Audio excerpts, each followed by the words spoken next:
नमस्कार विद्यार्थी मित्रांनो, स्वागत आहे तुम्हा सर्वांचं प्रिपेअरिंग ब्रॅच स्टडी या आपल्या एज्युकेशनल यूट्यूब चॅनलमध्ये। मित्रांनो, आजच्या व्हिडिओमध्ये आपण धर्मादाय आयुक्तालय भरती 2025 करता TCS पॅटर्नवर आधारित संभाव्य प्रश्नपत्रिका पाहणार आहोत। मित्रांनो, लक्षात घ्या, या व्हिडिओमध्ये जे आपण जेवढे प्रश्न पाहणार आहोत ते प्रीवियस इयर क्वेश्चन आहेत, म्हणजेच मागील जे TCSने वेगवेगळे एक्झाम्स घेतलेले होते त्यामध्ये कशा प्रकारचे प्रश्न आलेले होते त्याची माहिती आपण या ठिकाणी घेणार आहोत, जेणेकरून तुम्हाला एक अंदाज येऊन जाईल की परीक्षेत कशा प्रकारे प्रश्न सिलेबसला आधारित येतात। तर व्हिडिओला सुरुवात करण्याअगोदर जर चॅनलवर नवीन आले असाल तर आत्ताच आपल्या चॅनलला सबस्क्राइब करा, जेणेकरून इथून पुढे जे काही नवीन व्हिडिओज येतील त्याचे नोटिफिकेशन तुम्हाला वेळोवेळी मिळतील। बाजूला एक बेल आयकॉन दिसेल सबस्क्राइबच्या बाजूला, त्याला सुद्धा ऑन करून घ्या, ऑलवर सेट करा, जेणेकरून प्रत्येक व्हिडिओचे नोटिफिकेशन तुमच्यापर्यंत मिळत राहील। तर पाहूया, सुरुवातीपासून पहिला प्रश्न असा आहे, खालीलपैकी कोण सत्यशोधक समाजाशी संबंधित आहेत? तर पहा मित्रांनो, पहिल्या प्रश्नाचं योग्य उत्तर आहे ऑप्शन अ, महात्मा ज्योतिबा फुले हे सत्यशोधक समाजाशी संबंधित आहेत। सत्यशोधक समाजाची स्थापना ही 24 सप्टेंबर 1873ला झालेली होती मित्रांनो, लक्षात असू द्या, आणि पुणे या ठिकाणी याची स्थापना करण्यात आलेली होती। त्यानंतर पाहूया पुढचा प्रश्न क्रमांक दुसरा असा आहे, भारताच्या 2011च्या जनगणनेनुसार महाराष्ट्रात सर्वात जास्त साक्षरता दर कोणत्या जिल्ह्याचा आहे? तर पहा, दुसऱ्या प्रश्नाचं योग्य उत्तर आहे मित्रांनो ऑप्शन ड, मुंबई उपनगर हे महाराष्ट्रातील सर्वात साक्षर असलेला जिल्हा आहे। मित्रांनो, याचं जर प्रमाण पाहिलं तर 89.9% एवढ्या प्रमाणामध्ये मुंबई उपनगरचे साक्षरता दर 2011 नुसार होते, आणि सर्वात कमी जर विचार केला तर नंदुरबार जिल्ह्याचा सर्वात कमी आहे, जे की केवळ 64.4% एवढ्या प्रमाणात येते मित्रांनो। त्यानंतर पाहूया पुढील प्रश्न क्रमांक तिसरा असा आहे, लिंगमळा धबधबा महाराष्ट्राच्या कोणत्या जिल्ह्यात आहे? तर तिसऱ्या प्रश्नाचं योग्य उत्तर आहे ऑप्शन ड, सातारा जिल्ह्यामध्ये लिंगमळा धबधबा येतो मित्रांनो। नंतर पुढील प्रश्न क्रमांक चौथा असा आहे, प्रकाश वाटा हे आत्मचरित्र डॅश यांचे आहे? तर चौथ्या प्रश्नाचं योग्य उत्तर आहे ऑप्शन क, डॉक्टर प्रकाश आमटे यांचे प्रकाश वाटा हे आत्मचरित्र आहे मित्रांनो। लक्षात घ्या, डॉक्टर प्रकाश आमटे यांना 2002 साली पद्मश्री पुरस्कार तसेच 2008 साली रॅमन मॅग्सेसे पुरस्कारांनी त्यांना पुरस्कृत सुद्धा करण्यात आलेले होते। त्यानंतर प्रश्न क्रमांक 5 असा आहे, खालीलपैकी कोणी मूकनायक हे वर्तमानपत्र सुरू केले होते? तर लक्षात घ्या, 5व्या प्रश्नाचं योग्य उत्तर आहे ऑप्शन ब, डॉक्टर बाबासाहेब आंबेडकर यांनी मूकनायक हे वर्तमानपत्र सुरू केले होते। मित्रांनो, याची सुरुवात जी आहे ती झाली होती 31 जानेवारी 1920 साली। 31 जानेवारी 1920 या वर्षी याची सुरुवात पाक्षिक या स्वरूपामध्ये करण्यात आलेली होती, ज्यास आर्थिक मदत हे छत्रपती शाहू महाराज यांनी केलेली होती मित्रांनो, लक्षात असू द्या। त्यानंतर पाहूया पुढील प्रश्न क्रमांक 6 असा आहे, भारतीय राज्यघटनेनुसार उच्च न्यायालयाच्या न्यायाधीशांचे निवृत्तीचे वय किती आहे? तर लक्षात घ्या, 6व्या प्रश्नाचं योग्य उत्तर आहे ऑप्शन ड, मित्रांनो 62 वर्षे हे उच्च न्यायालयाच्या न्यायाधीशांचे निवृत्तीचे वय आहे। मित्रांनो, लक्षात घ्या, 15वी घटना दुरुस्ती झाली होती, ज्यामध्ये वय वर्ष 60 वरून 62 वर्षे हे करण्यात आलेले आहे। त्यानंतर प्रश्न क्रमांक 7, स्वामी दयानंद सरस्वती यांनी आर्य समाजाची स्थापना कोणत्या वर्षी केली?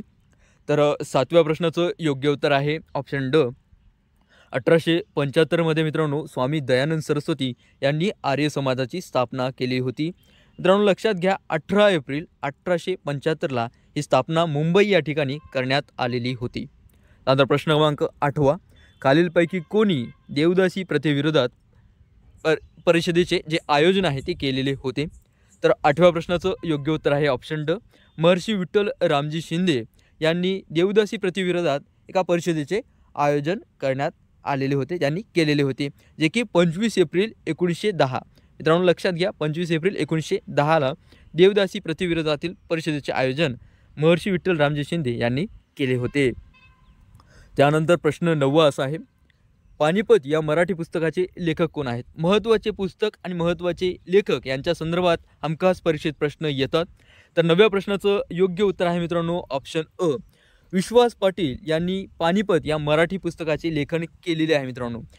विश्वास पाटील यांच्या संदर्भात आणखीन वेगवेगळ्या साहित्या संदर्भात प्रश्न परीक्षेत आलेले आहेत, ज्यामध्ये महत्त्वाचं साहित्य म्हणजे लालबागची लालसा, संभाजी, चंद्रमुखी, तमाशा, महानायक, झाडाझडती हे पुस्तक आहे ज्यावरती परीक्षेत प्रश्न फिरून फिरून विचारण्यात आलेले होते मित्रांनो. त्यानंतर प्रश्न क्रमांक 10 असा आहे, खालीलपैकी कोणत्या मराठी लेखकाला ज्ञानपीठ पुरस्कार मिळालेला आहे? तर 10व्या प्रश्नाचं योग्य उत्तर आहे ऑप्शन ब, भालचंद्र नेमाडे यांना ज्ञानपीठ पुरस्कार मिळालेला होता. मित्रांनो, साहित्य विशेष जर पाहिलं तर हिंदू एक जगण्याची समृद्ध अडगळ हे जे त्यांनी साहित्य लिहिले होते त्या संदर्भात त्यांना ज्ञानपीठ पुरस्कार मिळाला होता. तसेच भालचंद्र नेमाडे यांचे इतरही महत्त्वाचे साहित्य आहेत मित्रांनो.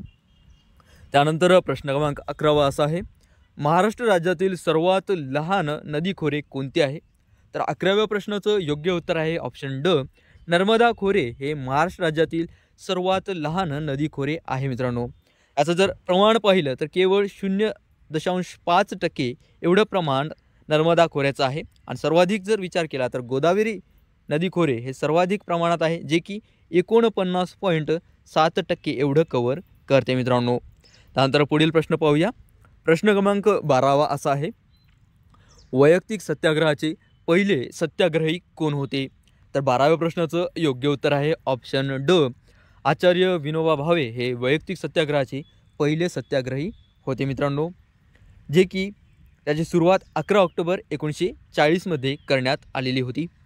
त्यानंतर प्रश्न क्रमांक 13, मुंबईत 1848 परमहंस सभेची स्थापना कोणी केली? तर 13व्या प्रश्नाचं योग्य उत्तर आहे ऑप्शन ब, दादोबा पांडुरंग तर्खडकर यांनी मुंबईमध्ये 1849 परमहंस सभेची स्थापना दादोबा पांडुरंग तर्खडकर यांनी मुंबईमध्ये केलेली होती मित्रांनो. यानंतर पाहूया पुढील प्रश्न. प्रश्न क्रमांक 14 असा आहे,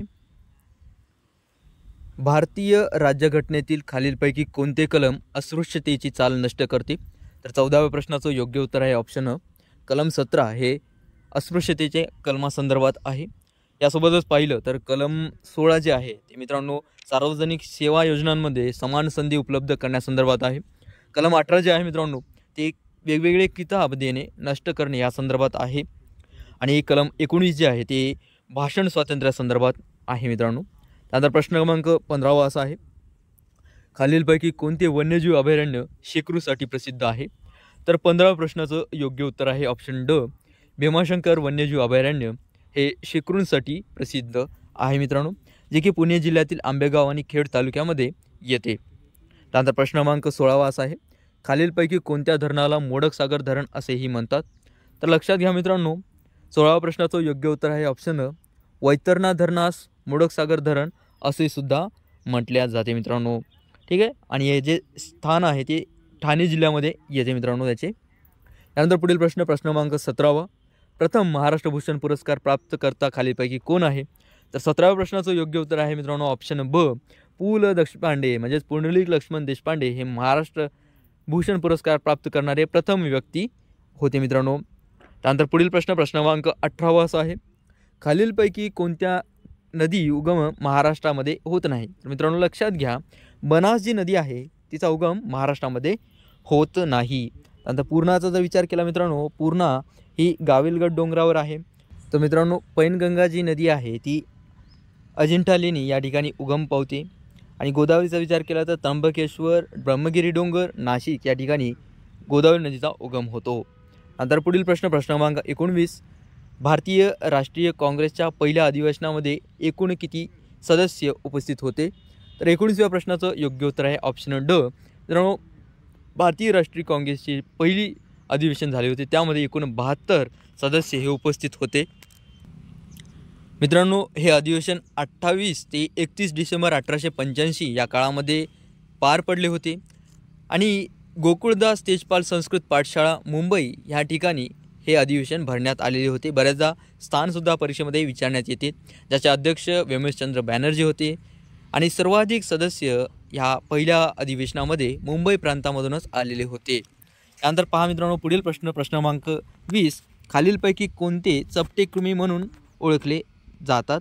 तर पहा मित्रांनो 20व्या प्रश्नाचं योग्य उत्तर आहे ऑप्शन ड, पृथक्कृमी संघ हे चपटे कृमी म्हणून सुद्धा ओळखले जाते.